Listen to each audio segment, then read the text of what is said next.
Look guys, things come and go just like your Tinder crushes. And you know the ugly truth. X Pro 3 has been with us for a while. It's 2022 and judging by previous releases, it is time to think about X Pro 4. I've already made a Christmas special episode that no one seems to care about, where we talk about camera expectations. But since I'm an X Pro shooter, I have quite a few ideas about its future, so today we'll talk about it in more detail. And who knows, maybe we can use the leftover holiday magic to make our wishes come true.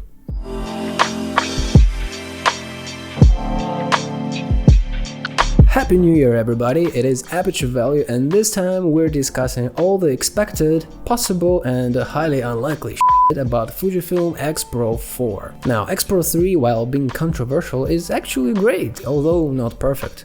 Just like pineapple pizza. I have few ideas in mind about where it's going, or rather where I would like it to go. Not the pizza thing, the camera.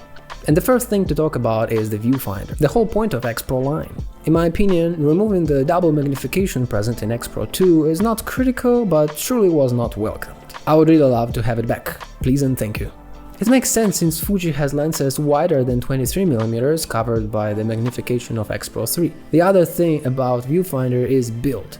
I've seen it in every X Pro camera iteration, saw it from the inside out while working on my X project, and that is the viewfinder window outer glass. You see, it is glued to the top cover from the inside, looks sloppy and it does not make a tight fit. In X Pro 3 it even caused wave of confusion online, the gaps are too big and besides the spoiled looks, there are concerns over possibility of moisture and dust getting in. So I just wish Fuji makes it Leica style. The glass protrudes outside to even out with the surface of the top cover. That would make it look better and produce a tighter fit. Now moving on from viewfinder to the backside. There are a few things to talk about here as well. I have no idea whether we'll have the same hidden LCD and sub-monitor setup, but in my personal opinion, they will keep it and I'm completely fine with it. It makes cameras stand out just like an iPhone notch. But I would really like to see them get rid of the black frame around the screen so it looks more seamless and minimalistic. And talking about it, there are too many buttons that can be easily reduced by 2 or 3 without significant functionality sacrifice. Maybe even move the settings-oriented buttons behind the LCD, since for playback and menu most of the time we flip down the screen anyway. In order to improve functionality and minimize the buttons layout,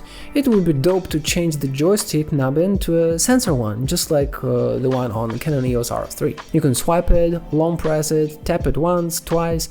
Functionality is really great and always just one sensor sticking out, no need for so many buttons around. In talking about the design overall, I do expect Fuji to make edges sharp and surfaces flat, just like with the recent X100V and XE4. Obviously, achieving that would be hard with the current thin top cover design, which is actually great. Having titanium is definitely cool, but that thin plane of metal slapped on top and bottom definitely makes it feel a bit hollow and poorly made. I expect them to make more solid top and bottom plates, maybe even a unibody design, to make the camera feel more rigid, high quality and sturdy. I hope that in case they wanna implement the new bigger Fuji battery, it won't influence the shape or size too much.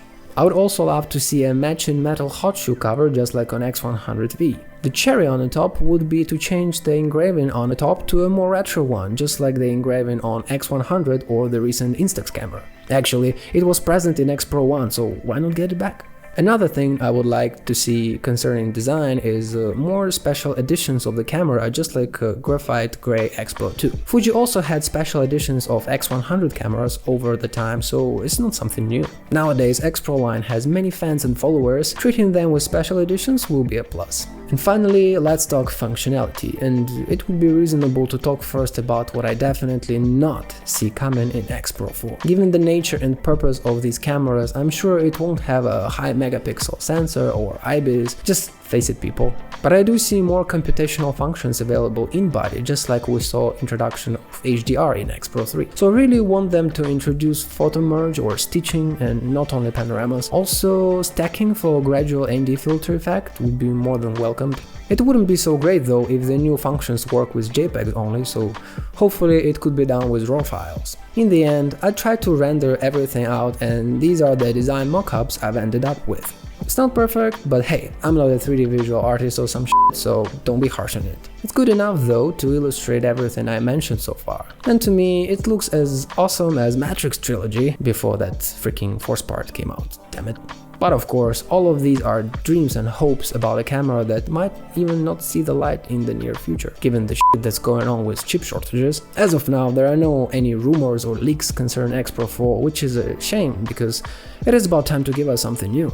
We've already seen XT4, XE4, kind of a lame version of XT40, so the only one left without being updated is X Pro 4. On the other hand, maybe some important dude from Fujifilm engineering department will see this video, so it's a good chance for us to give him some ideas. If you came up with something as well, leave me a comment below, I would be glad to read them all over a beer or two. But to be completely honest, I doubt they watch anything online in search of inspiration, which is a good thing. But hey, Fuji, if you do, don't be a douche and give me a call, okay? I have some cool idea for the next GFX rangefinder for you.